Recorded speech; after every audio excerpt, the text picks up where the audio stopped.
These two altcoins look ready to pump. In today's video, we are going to discuss two extremely interesting looking altcoins. First of all, we will be discussing Fantom. Fantom is the altcoin that we also discussed in Monday's YouTube video, and it is currently exactly following our plan. I have a very interesting trading idea that is ready to get executed on Fantom, and after Fantom, we are going to discuss an even more interesting altcoin that definitely also looks ready for higher targets. So let's dive into the charts. What we can see over here on Fantom is the range that I've been marking out on Monday's video as well. If you don't understand how to draw a range, you have to watch that video. What we could see was that Fantom had a local bullish liquidity sweep over here, and it was mitigating this bullish hour 4 order block that we have over here. After mitigating it and after holding the order block as support and getting that local bullish sweep, I told you guys that I was waiting for Fantom to reclaim this pivotal quarterly level over here. We can see that the quarterly level has been providing resistance and support and support and support and resistance, and once again resistance several times in the past. Definitely a key range level. Now I was telling you guys that I wanted to see a push above this quarterly level, in which at the same time, if we were going to push above the quarterly level, we would also be shifting structure towards the upside over here. Now this was the high that we formed after this low, and this high brought us to this fresh low over here. So that's the high that we needed to break. Now, as we can see on the 4-hourly time frame, we indeed did break through that high with a very strong impulsive candle to the upside, and the next candle opened and closed above that high and above that quarterly level of the range as well. And this is giving me a trigger to start looking for long positions. Now, currently we are retesting this crucial support and resistance level, this crucial range level over here. Also, if we check out the lower time frame, so on the 1-hourly time frame, and we switch on the EMAs, we can see that we are currently also retesting this very important EMA cluster on the 1-hourly time frame. So from a range perspective, from a technical analysis perspective, and also from a market structure perspective, it is very likely, very possible that the current local bottom on Fantom might be in. Personally, I think an invalidation for a long trade should be anywhere below this low over here, because this is the low that swept the previous low and that led towards this impulsive move to the upside. And you have to realize that there's many people longing this pullback, or maybe even market longing over here, and they will put their stops either beneath this low, right?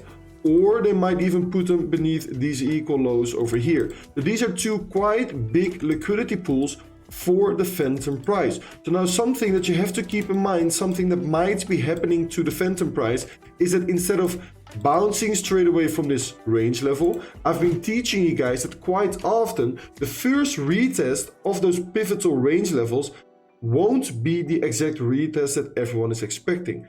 Quite often people long that perfect retest, but quite often instead of giving a perfect retest and then a huge bounce, it often deviates beneath the range level, then it reclaims the range level after taking out the liquidity of the early long positions, and then it starts expanding towards higher targets. And now that's definitely something that could be happening over here on the Fantom price, in which we might take out this liquidity, maybe do a fake rejection at that quarterly level, take out this liquidity, then reclaim that quarterly level, and then start expanding towards higher targets. So there's two ways of playing this.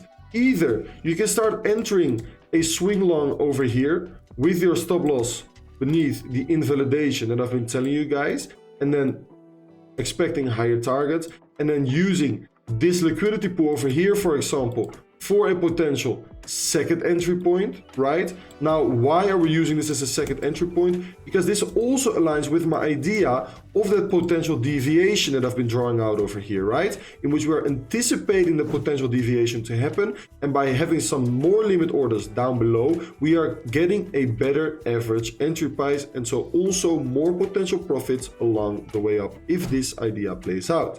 Now, the second way of playing this is, instead of entering a long position right now, you wait for this deviation to be confirmed, and if you reclaim it over here, then you have very strong confirmation. You can market enter or enter on the pullback with your invalidation below this low. All right, so two ways of playing this potential long idea on Fantom. The next chart that we are going to look at is Polkadot, and also Polkadot is potentially looking ready for higher target. It's a very interesting chart, and what we can see when we look at this chart is that we had this previous range over here, right? Range high and the range low. Now currently it looks like that Polkadot, after forming the first deviation over here and the second deviation over here, is that Polkadot is potentially falling back inside of that range, right? We are consolidating below that key range high level. So what happens is many retail traders, they see the price falling back inside of the range and they get extremely bearish and they start breakdown shorting Polkadot towards the range low liquidity pool. But we, instead of breakdown shorting or breakout longing, we are waiting for potential deviations of key range levels. And what we are seeing, in my opinion, instead of a fall back into the range, we are looking at a potential deviation below that range high, right? In which I'm patiently waiting for that range high to get reclaimed. And if we manage to reclaim it, we have ourselves a high probability long position targeting that upwards liquidity that we have been building up over here. So Polkadot has been building up liquidity by forming these lower highs, right? Because I've been teaching you guys that people are constantly putting their stops above these lower highs. Now besides that, we also have these equal highs over here as a liquidity pool, but there's definitely plenty of liquidity resting towards the upside. Now if we start identifying the lower time frames on Polkadot, we can see that we have two relative equal lows over here. Okay, this is a slight sweep of this low, but let's say these are equal lows. In my opinion, there's a decent possibility that before we start reclaiming that range high, we are going to mitigate the liquidity pool over here and then maybe reclaim that range high. Now, if this happens, this gives an even higher probability setup, right? Because inside of this smaller liquidity pool, this is where smart money potentially accumulates their positions. If they then provide a reclaim in confluence with a break of structure, and by a break of structure I mean that we have to open and close candles above the high that I just marked out on the chart, because by opening closing above, we are giving us not only confirmation of the reclaim of the range high, but also confirmation of a break of structure towards the upside. And what is very interesting about this range high area on Polkadot is that when I switch on the EMAs on the 4-hourly time frame, we can see that this extremely important EMA cluster of the 100 EMA, the 200 EMA, and the 200 moving average are all aligning with that range high area. So that means that if we manage to reclaim that range high, if we manage to shift structure towards the upside, we are not only reclaiming and shifting structure, but we are also reclaiming the most important EMAs out there on the 4-hourly time frame. And that's another big sign of strength to me. So if this scenario is indeed going to play out like I am expecting it to, then once you get the reclaim and once you get the shift structure, you can start laddering in limit long orders with your invalidation. For example, below this local low, or if this is the local low, below this local low, targeting new yearly highs for Polkadot.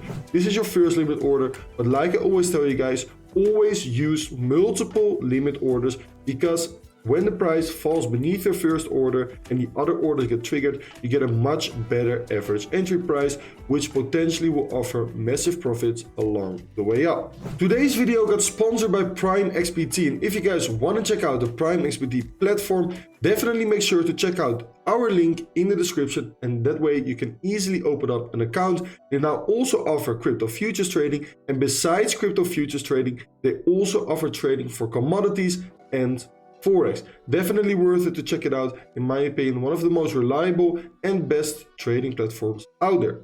I hope you guys enjoyed today's YouTube video. If you guys do have any questions, as always, feel free to let me know in the comments down below, and I'll catch you guys on Friday's video. Ciao, ciao!